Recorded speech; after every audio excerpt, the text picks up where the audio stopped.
দৰাচলতে মই এনেকুৱা বতৰৰ বিঘিনি হ'ব বুলি যোৱাকালি ৰাতিয়ে মই কলিয়াবৰত আহি আছিলোহি আৰু ভাবিছিলো যে লখিমপুৰলৈকে যাওঁতে সহজ হ'ব, কিন্তু ব্ৰহ্মপুত্ৰৰ ওপৰত বহুত বেছি মেঘ থকাৰ কাৰণে মই হেলিকপ্টাৰ দি উৰিব নোৱাৰিলো। সেইভাৱে লখিমপুৰত উপস্থিত হ'ব নোৱাৰিলো। তাৰ বাবে মই আপোনালোকৰ ওচৰত ক্ষমা প্ৰাৰ্থী। পঞ্চায়ত নিৰ্বাচন উপলক্ষে মোৰ মনত থকা কেইটামান কথা আপোনালোকৰ আগত নিবেদন কৰিম।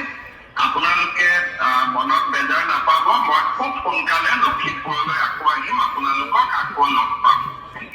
আজি গজাই মনাই ক্ষেত্ৰত অনুষ্ঠিত এই নিৰ্বাচনী সভাত আমাৰ মাজত উপস্থিত মন্ত্ৰী ৰণোজ পেগু ডাঙৰীয়া, সাংসদ প্ৰধান বৰুৱা ডাঙৰীয়া, সন্মানীয় বিধায়ক মানৱ ডেকা ডাঙৰীয়া, প্ৰাক্তন মন্ত্ৰী সন্মানীয় বিধায়ক নৱ দলে ডাঙৰীয়া, আমাৰ মাজত উপস্থিত মিচিং স্বায়ত্তশাসিত পৰিষদৰ মুখ্য কাৰ্যবাহী সদস্য পৰমানন্দ চাৰিঙীয়া ডাঙৰীয়া আৰু আজিৰ সভাত উপস্থিত ৰাইজ আইসকল সকলোৱে জানে যে অহা 2 মে আৰু 7 মে তাৰিখে অসমত পঞ্চায়ত নিৰ্বাচন অনুষ্ঠিত হ'ব।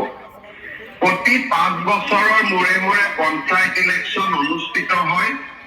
এইবাৰ মেট্ৰিক আৰু হায়াৰ ছেকেণ্ডেৰীৰ কাৰণে আমি কেইটামান দিন পঞ্চায়ত নিৰ্বাচন পিছুৱাই দিবলগীয়া হ'ল। এইবাৰ পঞ্চায়ত ইলেকশ্যনত কেইটামান নতুন দিশ আছে।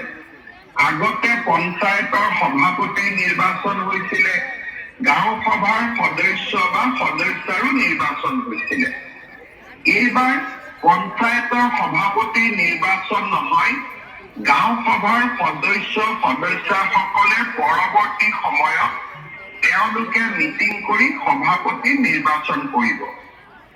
ইতিমধ্যে আৰু এটা আমি নিয়ম কৰিছো যে গাঁও সভাৰ সভাপতি, গাঁও সভাৰ সদস্যসকলক এইবাৰ দলে টিকেট নিদিয়ে আৰু তাৰ পৰিৱৰ্তে তেওঁলোকক ৰাইজে যি ধৰণে বিচাৰে তেনেকৈ নিৰ্বাচন কৰিব।